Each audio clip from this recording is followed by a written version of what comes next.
খুলনার তেরোখাদা উপজেলা স্বাস্থ্য কমপ্লেক্সে চিকিৎসককে মারধরের প্রতিবাদ ও দোষীদের গ্রেফতারের দাবিতে দ্বিতীয় দিনের মতো জেলার সব সরকারি বেসরকারি হাসপাতালের চিকিৎসকদের কর্মবিরতি চলছে। তবে হাসপাতালের জরুরি বিভাগে চিকিৎসা সেবা স্বাভাবিক রয়েছে।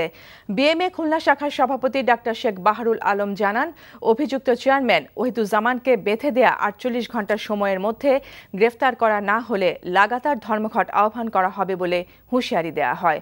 গত ২৯শে ফেব্রুয়ারি উপজেলা স্বাস্থ্য কমপ্লেক্সের জরুরি বিভাগে কর্মরত ছিলেন ডাক্তার আব্দুল্লাহ হেল মামুন।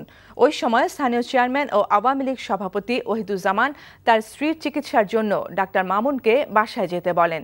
পরে তার বাসায় একজন নার্স পাঠানো হয়। এতে ক্ষুব্ধ হয়ে রাতে ওহিদুজ্জামান ও তার লোকজন হাসপাতালে গিয়ে মামুনকে মারধর করেন। এ ঘটনায় মামুন বাদী হয়ে ওহিদুজ্জামান সহ ৫ জনের নাম উল্লেখ করে স্থানীয় থানায় মামলা করলেও এখনো কেউ আটক হয়নি।